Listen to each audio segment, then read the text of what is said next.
छत्रपती संभाजीनगर येथील कृषी उत्पन्न बाजार समिती परिसरात आंब्याच्या सुगंधाने दरवळलेल्या वातावरणात आंबा महोत्सवाला उत्साहपूर्ण सुरुवात झाली।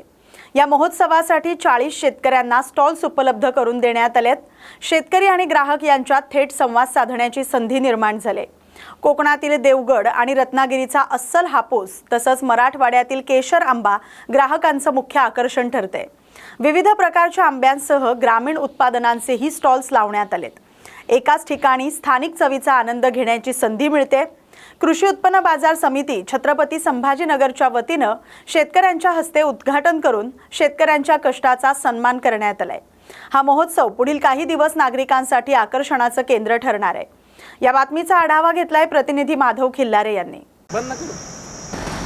स्वागत आहे तुमचं न्यूज मराठी 24/7 मध्ये। आपण आहोत संभाजीनगर येथे कृषी उत्पन्न बाजार समितीतर्फे इथे आंबा महोत्सव इथे ठेवण्यात आलेला आहे। इथे सिंधुदुर्ग, देवगड व अन्य कोकण भागातून इथे शेतकरी आपला आंबा मिलेट वगैरे घेऊन आलेला आहे। आपण जाणून घेऊया, बघून घेऊया कुठून कोणते व्यापारी आलेले आहेत। रत्नागिरीचा हापूस आंबा तुम्ही बघू शकता। इथे रत्नागिरीचा हापूस आंबा हा फेमस आहे। तुम्ही कुठून आलात दादा? लांजा रत्नागिरीहून आलेले आहेत। तसेच हे अल्फोन्सा मँगो गुना रत्नागिरीचा हापूस आंबा आहे। तुम्ही बघू शकता इकडे। कहाँ से आए हो आप? मैं रत्नागिरी लांजा से आई। लांजा से आई हो। क्या लाया आपने? रत्नागिरी हापूस आंबा है। ओरिजिनल रत्नागिरी हापूस, खाली घास में बिना केमिकल का घास में पका हुआ। केसर आंबा नागद हे नागदवरनं व्यापारी आलेले, जे व्यापारी डायरेक्ट ग्राहकांशी त्यांचं हे आहे विक्री। सर आपण कुठून आलात? नागदून आलेला आहे। आपल्याकडे कोणता आंबा आहे? मराठवाड्यातील केसर तो फेमस आहे। हे तुळजाई बचत गटाचा एक स्टॉल आहे। आपण जाणून घ्यावा यांनी काय ठेवलेलं आहे। काय ठेवलेलं आहे मावशी तुम्ही? नमस्कार, आम्ही मिलेटचे सर्वच पदार्थ ठेवलेले आहे आणि प्रत्येक वर्षी यामध्ये सहभागी असतो। उत्तम रीतीने इथं मनोलाडा चांगली सुरू पण सर्व छान आहे।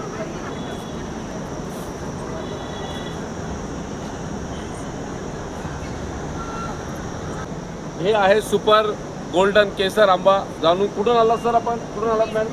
हे बीडवरून आलेले आहेत। कोणते आंबे आहेत आपल्याकडे? आपल्याकडे केसर, लंगडा आणि निजामकालीन एक पूर आंबा आहे आणि बाकी दशेरी वगैरे आहेत, पण मेन आमचा लंगडा आणि केसरच आहे।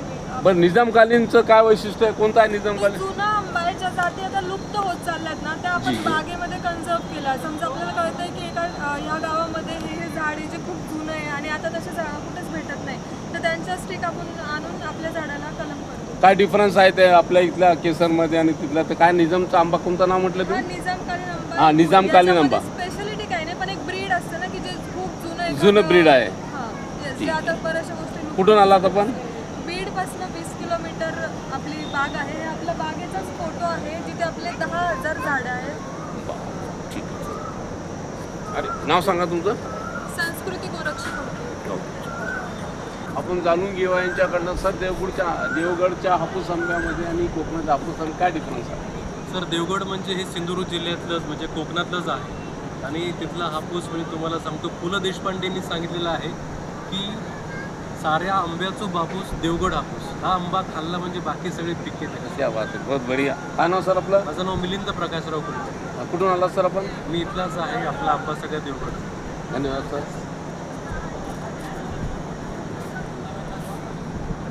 हे आहे जय दुर्गा स्वयंसहायता बचत गटाचे। सर आपल्याकडे काय मिलेटचे प्रकार आहेत का? बघा सर, ज्वारी आहे, बाजरी आहे, हे भाजलेले सर रोस्टेड। आपण मिलेटसाठी फार चांगलं अन्न असतं, ज्याचा आपलं BP वगैरे सगळं कंट्रोलमध्ये असतं। त्यासाठी मिलेट अन्न फार जरी थोडंसं महाग असलं तरी शरीरासाठी चांगलं असतं। हे आहे जय दुर्गा स्वयंसहायता बचत गटाचे। काय नाव आपलं? जळगाव, सोपान रायपुरे, जळगाव आलं सर। सोपान रायपुरे, जळगाव। त्यांच्या थालीपीठबद्दल। नमस्कार, राजे गोपाळ। आमचा हा दही धपाटा थालीपीठ प्रीमिक्स म्हणून ब्रँड आहे। आम्ही या महोत्सवामध्ये आम्ही हा ब्रँड लावलेला आहे। तरी धपाटे आजकाल धपाटे कुठे मिळत नाही, त्यामुळे आम्ही सध्या फास्ट फूडचा जमाना आहे, त्यामुळे आम्ही हा दही धपाटा थालीपीठ प्रोडक्ट काही ऑफर आहे का तुमच्या दही धपाट्यावरती? बाय 2 गेट 1 फ्री, म्हणजे 2 घेतल्यावर 1 फ्री भेटलं. बाय नंबर आहे, तुम्ही त्यांच्याशी कॉन्टॅक्ट करून तुम्ही त्यांच्याशी मागणी करू शकता. सर आपलं काय नाव आहे आणि नंबर सांगा. माझं नाव ओमराजे एकनाथ गोपाळ, 96 23 09 23 23 हा आपला नंबर आहे. ठीक आहे, धन्यवाद. मिलेट मिक्सेस आहे सर, काय आपल्याकडे मल्टी मिलेटमध्ये मिळेल? आमच्याकडे मिलेट्समध्ये वेगवेगळ्या प्रकारचे प्रॉडक्ट्स आहेत. सर्व प्रॉडक्ट्स हे रेडी टू कुक या वर्गात मोडतात. त्याच्यामध्ये मल्टी मिलेट मिक्सेस आहेत किंवा मिलेट आणि दुसरे बाकीच्या गोष्टी ॲड करून आपण त्याला चिला मिक्स केलेला आहे, रागी ढोकळा मिक्स केलेला आहे, प्युअर स्प्राउटेड रागीसुद्धा आपल्याकडे आहे. असे वेगवेगळे नमस्कार, माझं नाव ममता जावडे, मी जळगाववरून आलेली आहे आणि माझी अगरबत्ती जी आहे ती नॅचरल आहे. गाईच्या शेणापासून, निर्माल्यापासून मी अगरबत्ती धूप वगैरे बनवते. हे बघा, ही गाईच्या शेणापासून बनवली. हिचं महत्त्वाचं असं आहे की ही जर लावल्यानंतर हिच्याने आपल्या बॉडीवर कोणतेच साईड इफेक्ट होत नाही. जसं की कोणाचा कसा कवकव होतो, डोळे आग मारतात, श्वसनाला त्रास होतो, तर ह्या अशा कोणत्याच पद्धतीने याचा काहीच म्हणजे त्रास नाही आहे. किती प्रकारच्या क्वालिटी आहेत तुमच्याकडे? व्हरायटी किती आहेत? व्हरायटी तर सर 8-10 व्हरायटीज. 8-10 व्हरायटीज आहे. फॉर एक्झाम्पल मोगरा वगैरे, अजून काय काय नाव सांगा. आहे, केसर चंदन आहे, वूड्स आहे, नंतर मग कस्तुरी आहे, साई फ्लोरा आहे. या सगळ्या मसाला अगरबत्ती. काय प्राइस ठेवली मॅडम तुम्ही एका अगरबत्तीच्या पुढे? 70 रुपये प्राइस. 70 रुपये. किती स्टिक्स असतात? स्टिक्स सर तरी पण असतात 60-70 स्टिक्स. सुगंधित. सुगंध. ठीक आहे. सगळ्यांना सकाळी सकाळी आपण देवदर्शनासाठी अगरबत्ती लावतो. ज्यांना कुणाला पाहिजे असेल 10 कालीच्या व्हरायटीमध्ये आहे, आपण इथून येऊन घेऊ शकता. जर कुणाला पाहिजे असेल बल्कमध्ये तर त्यांचा फोन नंबर वगैरे ते सांगतील. फोन नंबर 8010427466 आणि माझं म्हणजे मी इथं 5 दिवसासाठी आलेली. त्यांना कोणालाही पाहिजे असेल तुम्ही सर्वजण या आणि आमच्या स्टॉलला भेट द्या. धन्यवाद. नमस्कार मॅडम. बनवलेली आहे, मैदा वगैरे वापरत मैदा नाही? वगैरे वापरत नाही. ही आंबावडी आहे, आंब्याच्या रसापासून बनवलेली आहे. ही पपईची आहे, हे आहे जेली. ठीक आहे, नाव सांगा सर आपलं. माझं नाव Prashant Vithobaji Badve. Okay sir, thank you. किती प्रकारचे केसर आंबा आहे सर आपल्याकडे? आपल्याकडे 2 प्रकारचा आहे, एक कच्चा आहे आणि एक पिकलेला आहे. पिकलेला जो आहे तो एकदम नैसर्गिक पद्धतीने पिकवलेला आहे, म्हणजे भुसा वगैरे ठेवून. न्यूज मराठी 24/7 साठी मी माधव, संभाजीनगर. लोणार कृषी विभाग यांच्या वतीनं वझर आगाव इथं खरीप हंगामाच्या पार्श्वभूमीवर 1 दिवसीय मार्गदर्शन शिबिराचं आयोजन करण्यात आलं. शेतकऱ्यांना प्रत्यक्ष बांधावर जाऊन मार्गदर्शन करण्याच्या उद्देशानं हे शिबिर घेण्यात आलं. या शिबिरात हुमणी अळी नियंत्रण, बियाणं प्रक्रिया, खत व्यवस्थापन आणि खरीप पूर्व मशागत याबाबत सविस्तर माहिती देण्यात आली. रविराज शिदोरे यांच्या नेतृत्वाखाली तज्ज्ञांनी शेतकऱ्यांना मार्गदर्शन केलं. कृषी सहाय्यक राजू शिरसाट, दीपाली पालवे आणि विशाल भुरेकर यांनी पिकांचं संरक्षण, जमिनीची सुपीकता टिकवणं आणि योग्य खत वापरणं हे महत्त्व पटवून दिलंय. शेतकऱ्यांनी देखील विविध प्रश्न विचारत तज्ज्ञांकडून समाधानकारक मार्गदर्शन घेतलं. या उपक्रमामुळे आधुनिक शेती तंत्रज्ञानाचा वापर करून उत्पादन वाढ साध्य करण्याचा संदेश शेतकऱ्यांपर्यंत पोहोचवण्यात आलाय. शक्यतो असा पिवळा रंग जो असतो, पिवळा प्रकाश, तो बल्ब घ्या. शक्यतो नसेल तर पांढराही चालेल, शक्यतो पिवळ्या प्रकाशाचा बल्ब घ्या.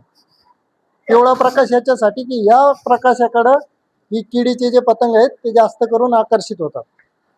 संध्याकाळच्या वेळेला तुम्ही पाहत असाल, पाऊस पडला की ते मोठे मोठे किडे दिसतात आपल्याला, काळ्या रंगाचे किंवा करड्या रंगाचे. ते जे किडे असतात ते सगळे हुमणी अळीचे किडे असतात. तर ते पकडण्यासाठी आपल्याला असं एक प्रत्येकाने आपापल्या शेतामध्ये लिंबाच्या झाडाच्या जवळ किंवा लिंबा झाडाखाली असा एक सापळा लावायचा. त्याच्यामध्ये खाली काय ठेवलं आपण? पाटी ठेवली. पाटी नसेल तर एक खड्डा करा, त्याच्यामध्ये प्लास्टिक टाका, त्याच्यामध्ये पाणी टाकायचं. 10 लिटर 20 लिटर पाणी टाका. ज्या पद्धतीने असेल, मोठं एवढं छोटं नाही पाहिजे, थोडंसं मोठं जमेलं पाहिजे. त्याच्यामध्ये पाणी टाका आणि त्याच्यामध्ये काय टाकायचं? डिझेल किंवा रॉकेल टाका. डिझेल किंवा रॉकेल टाकलं किंवा एरंडी तेल असेल कुणाकडे, एरंडीचं तेल टाका. त्याच्यामध्ये पडून हे जे किडे आहेत याच्यामध्ये गिरट्या घालून त्याच्यात पडतात आणि त्याच्यामध्ये पडलेले किडे आपण सकाळी तुम्ही जर मोजायला गेले तर 1000 किडे तुम्हाला एका दिवसात सापडतील. एवढे किडे तुम्ही एकाच वेळी पकडून त्याचा नायनाट करू शकतात. त्याच्यामध्ये पडले की ते मरतात आपोआप. नसेल मेले तर तुम्ही त्याला सकाळी काढायचे, मारून टाकायचे आणि पुरून टाकायचे. ही प्रक्रिया झाली. मलकापूर इथं पेट्रोल, डिझेल आणि गॅस टंचाईच्या पार्श्वभूमीवर शिवसेना ठाकरे गटाच्या वतीनं अनोख्या पद्धतीनं आंदोलन करण्यात आलं. नांदुरा रोडवरील नायरा पेट्रोल पंपावर वाहनधारकांना मेलोडी चॉकलेट वाटप करून केंद्र सरकारच्या धोरणांचा निषेध नोंदवण्यात आलाय. शहरातील काही पेट्रोल पंप बंद असल्यानं उर्वरित पंपांवर वाहनांच्या लांब रांगा लागल्या होत्या. या परिस्थितीमुळे नागरिक, शेतकरी आणि वाहनधारकांमध्ये नाराजी व्यक्त होते. शिवसेना ठाकरे गटाच्या वतीनं गजानन ठोसर यांच्या नेतृत्वाखाली हे आंदोलन करण्यात आलं. वाहनधारकांच्या समस्यांकडे तातडीनं लक्ष देण्याची मागणी यावेळी करण्यात आली. शिवसेना उद्धव बाळासाहेब ठाकरे पक्षाच्या वतीने आम्ही आज पेट्रोल पंपावर येऊन मोदी सरकारचा मेलोडी चॉकलेट वाटून जाहीर निषेध करीत आहोत. एकीकडे पंतप्रधान नरेंद्र मोदी शेतकऱ्यांना व नागरिकांना म्हणतात की पेट्रोल कमी वापरा, डिझेल कमी वापरा, गॅसचा वापर कमी करा आणि ते स्वतः परदेशात फिरून मेलोडी चॉकलेट वाटप करीत आहे. भर उन्हात अनात लोकांना, शेतकऱ्यांना, ग्रामस्थांना पेट्रोल डिझेलसाठी लाईनवर लावावं लागत आहे आणि त्याच्यामुळे शेतकऱ्यांचे पेरणी वगैरे हे याच्यापासून वंचित राहत आहे. म्हणून आज आम्ही शिवसेनेच्या वतीने पेट्रोल पंपावर येऊन मेलोडी चॉकलेट वाटप केलेले आहे. प्रताप पाटील चिखलीकर यांनी नांदेड विधान परिषद निवडणुकीच्या पार्श्वभूमीवर महायुतीतील जागा वाटपाबाबत भूमिका स्पष्ट केली. सध्या तीनही पक्षांचे नेते बैठका घेऊन जागा वाटपावर चर्चा करत असल्याचं त्यांनी सांगितलंय. भाजप, शिवसेना आणि राष्ट्रवादी काँग्रेस यांच्यात किती जागा कोण लढवणार यावर अद्याप अंतिम निर्णय झालेला नसून तो वरिष्ठ नेते घेतील असं त्यांनी स्पष्ट केलंय. आज भाजपकडे संख्याबळ जास्त असलं तरी महायुतीत सर्व घटक पक्षांची भूमिका महत्त्वाची आहे असंही ते म्हणालेत. नांदेडची जागा राष्ट्रवादी काँग्रेसला मिळावी ही आपली मागणी असल्याचं चिखलीकर यांनी नमूद केलंय. अंतिम निर्णय महायुतीच्या एकत्रित चर्चेतूनच होणार असल्याचं त्यांनी स्पष्ट केलंय. या बातमीचा आढावा घेतलाय आमचे प्रतिनिधी मोहम्मद रफिक यांनी. नांदेड विधान परिषदेबाबत काल बैठकीमध्ये नेमका काय निर्णय झालाय आणि राष्ट्रवादीचा पाठिंबा आता कोणामागे असणार आहे? नाही, बैठकीमध्ये पूर्णपणानं निर्णय झालेले नाहीयेत, परंतु नांदेडची जागा ही राष्ट्रवादीला मिळाली पाहिजे ही मागणी आहे. तिन्ही पक्षाचे नेते बसतायत, बैठकी सुरू आहे, त्याच्यामधनं मार्ग निघेल. भारतीय जनता पक्षानं किती लढायच्या, राष्ट्रवादीने किती लढायच्या आणि सेनेनं किती लढायच्या हा निर्णय होईल आणि कुठली जागा कोणाला सुटल्याच्या नंतरचा तो विषय आहे. आज वर्तमानपत्रांमध्ये काही बातम्या छापून आलेल्या आहेत की नांदेडची जागा जी आहे महायुतीमध्ये भाजपाला सुटलेली आहे. नेमकं काय खरी परिस्थिती? नाही, आणखी कुठली जागा कोणाला सुटलेली नाही हे तुम्हाला पण ताबडतोब कळतंय, परंतु संख्याबळ त्यांचं जास्त आहे आणि संख्याबळाच्या जोरावर जर ते मागत असतील तर कुठं ना कुठंतरी महायुतीच्या लोकांची एकमेकाला मदत लागणारच आहे. आज आमचं नांदेडमध्ये आम्ही दुसऱ्या क्रमांकावर असू तर कुठेतरी एका क्रमांकावर असणारच ना, तर तिथे त्यांना गरज आहे. हे समीकरण महायुतीचं होईल, त्याच्यावर निर्णय होईल. पुण्यातही तसा तेढ निर्माण झालाय, पुण्यातही राष्ट्रवादी जागा मागतीये. काल बैठकीत नेमकी काय चर्चा? बैठकीमध्ये मला काही नेमकी चर्चा माहिती नाही, मी एका बैठकीला नव्हतो, परंतु समन्वयाच्या भूमिकेतून सर्व जागा महायुतीने लढाव्यात आणि मग त्याच्यासाठीचं सूत्र ठरेल आणि मला वाटतं 1-2 दिवसात त्याचा निर्णय होईल. नांदेडच्या जागेवर तुम्ही अजूनही ठाम आहेत की राष्ट्रवादीलाच जागा? काय बा, कार्यकर्ता मी राष्ट्रवादीचा आहे, माझ्या पक्षाला जागा मिळाली पाहिजे ही भूमिका माझी आहे. शेवटी नेतृत्वाचा निर्णय आहे. माननीय मुख्यमंत्री, उपमुख्यमंत्री जो निर्णय घेतील तो आम्हाला मान्य करावा लागतो. काल संजय शिरसाट असं म्हणाले की अनेक राष्ट्रवादीचे जे पदाधिकारी आहेत, आमदार आहेत, ते त्यांच्या संपर्कात आहेत. संजय शिरसाटांनी त्यांच्या पक्षाचं पाहावं. इतर पक्षामध्ये झोपण्याचा अधिकार त्यांना किती आहे मला माहिती नाही. महायुती म्हणून आम्ही काम करत असताना आमच्याही संपर्कात शिवसेनेचे कार्यकर्ते आहेत, शिवसेनेचे पदाधिकारी आहेत, पण आम्ही महायुतीचा धर्म पाळतो. शिवसेना फोडून राष्ट्रवादी वाढवावी या मताचे आम्ही नाही. त्याच्यामुळे महायुतीचा धर्म त्यांनी पाळला पाहिजे किंवा त्यांच्या संपर्कात कोण आहे ते जाहीर केलं पाहिजे. विनाकारण एक संभ्रम निर्माण करणे, कार्यकर्त्यांच्या मनामध्ये काहीतरी वेगळं वातावरण निर्माण करणे हे संजय शिरसाटाला शोभणारं नाही आहे. त्याच्यामुळे संजय शिरसाटाने महायुतीच्या पक्षातल्या संदर्भात असं वक्तव्य करणं चुकीचं आहे असं माझं मत आहे. दादा माणूस जेव्हा होता त्यावेळेस असं कोणी हिंमत करत नव्हतं, मात्र आता कुठेतरी अशी वक्तव्य करून राष्ट्रवादीमध्येच संभ्रम निर्माण करत. मी तुम्हाला आजही स्पष्टपणानं सांगतो, राष्ट्रवादी काँग्रेस पार्टी आदरणीय सुनेत्रा वहिनीच्या पाठीमागे 100% आहे. एकही आमदार किंवा कुठला पदाधिकारी नाराज नाही. बरं साहेब, राष्ट्रवादीमध्ये भाकरी सुनेत्रा ते फिरवत आहे. जे धनंजय मुंडे काही दिवसापूर्वी अजितदादा हयात असताना बाहेर होते, पण त्यांना आता मोठी जबाबदारी दिल्या जाते. हा शेवटी निर्णय पक्षाचा आहे. वहिनी राष्ट्रीय अध्यक्ष आहेत, त्यांना पूर्ण अभ्यास आहे आणि कोणाला कुठं संधी द्यावी हा त्यांचा पूर्णपणाने निर्णय आहे. आणि बैठकीमध्ये देखील जेव्हा आमची चर्चा झाली तेव्हा पूर्ण अधिकार हे आदरणीय वहिनीला दिलेले आहेत, त्याच्यामुळे तो निर्णय त्यांनी घ्यावा. बरं साहेब, विलिनीकरणाचं काय ठरलेलं आहे? विलिनीकरणाच्या संदर्भात दोन्ही पक्षाच्या प्रमुखांनी म्हणजे पवार साहेबांच्या आणि आमच्या दोन्ही पक्षाच्या प्रमुखांनी सांगितलं की विलिनीकरणाचा विषय बंद आहे. आणि मला असं वाटतं की आता विलिनीकरणाचा विषय पूर्णपणाने बंद झालेला आहे. अकोट ग्रामीण पोलीस ठाणे यांच्या वतीनं ऑपरेशन प्रहार अंतर्गत अवैध गावठी दारू निर्मिती आणि विक्रीवर धडक कारवाई करण्यात आली. या कारवाईत एकूण 82,070 रुपयांचा मुद्देमाल जप्त करण्यात आलाय. पोपटखेड शेत शिवारात टाकलेल्या छाप्यात सडवा, मोहमाशी आणि हातभट्टीची दारू असा मोठा साठा जप्त करण्यात आलाय. तसंच कुंड, आसेगाव बाजार, रंभापूर आणि मुंडगाव परिसरातही अवैध देशी दारू विक्रीवर कारवाई करत मुद्देमाल ताब्यात घेण्यात आलाय. ही कारवाई अर्चित चांडक, बी चंद्रकांत रेड्डी आणि निखिल पाटील यांच्या मार्गदर्शनाखाली पार पडली. पोलिसांकडून पुढील तपास सुरू आहे.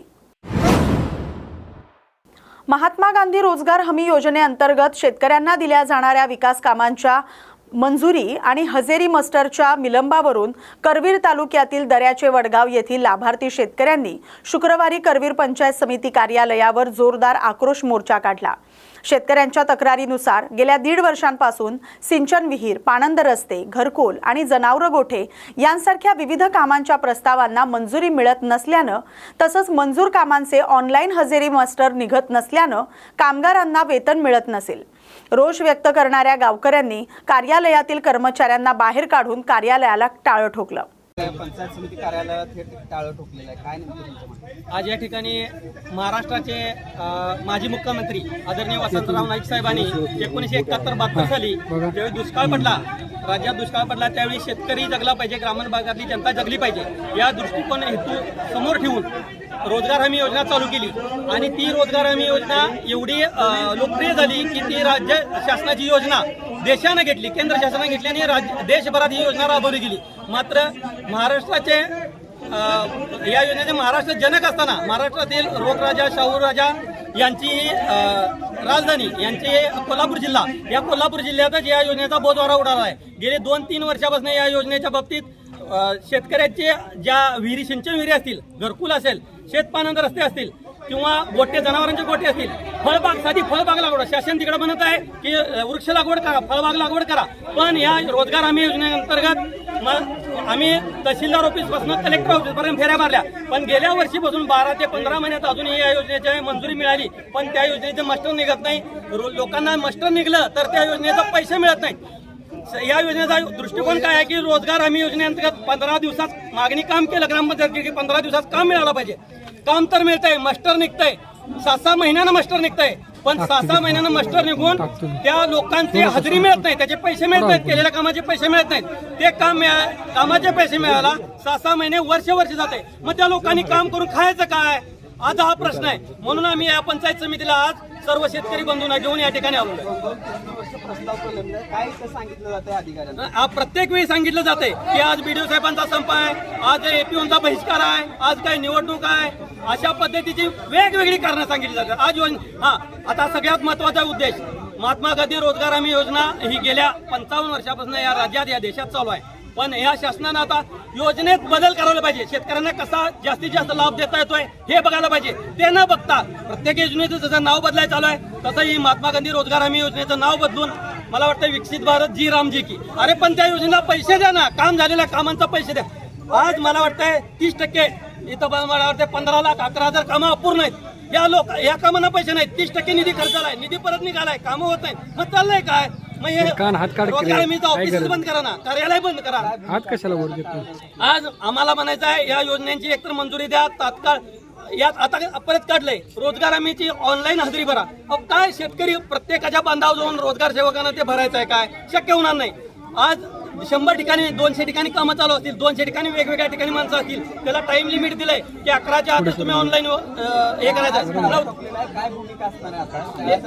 हे बघा, कामांची तात्काळ मंजुरी दिली पाहिजे, मास्टर लवकर निघलं पाहिजे, त्यांचा पैसे लवकर जमा झाले पाहिजेत. आणि त्याचबरोबर हे सगळ्यात महत्वाचा विषय ज्या मजुरांची ऑनलाईन हजेरी घ्यायची आहे ते थांबवलं पाहिजे. कारण काय आहे, 200 ठिकाणी जर मजूर काम करत असेल तर एकटा रोजगार सेवक मजूर ऑनलाईन कुठं जाऊन करणार, त्याला 2 तास दिले. 9 ते 11 मध्ये तुम्ही ऑनलाईन मजुरी करायची, मजुरांचा ऑनलाईन नोंदणी करायची आहे. पण तो 200 ठिकाणी कसा जाणार? 200 ठिकाणी वेगवेगळ्या शेतात लोक काम करतच नाहीत. मग त्यांना 200 ठिकाणी 2 तासात पोहोचायचं कसं? आणि ते ऑनलाईन हजेरी भरायची, एक हजेरी भरायला 5 मिनिटं जाते. थँक्यू. फुलंब्री तालुक्यातील अवैध डिग्रीधारक बोगस डॉक्टरांविरुद्ध वृत्त प्रसारित केल्याच्या कारणावरून बाबरा येथील पत्रकार राधेश्याम त्रिंबक हिवाळे यांना अज्ञात व्यक्तीकडून शिवीगाळ आणि जीवे मारण्याची धमकी देण्यात आली.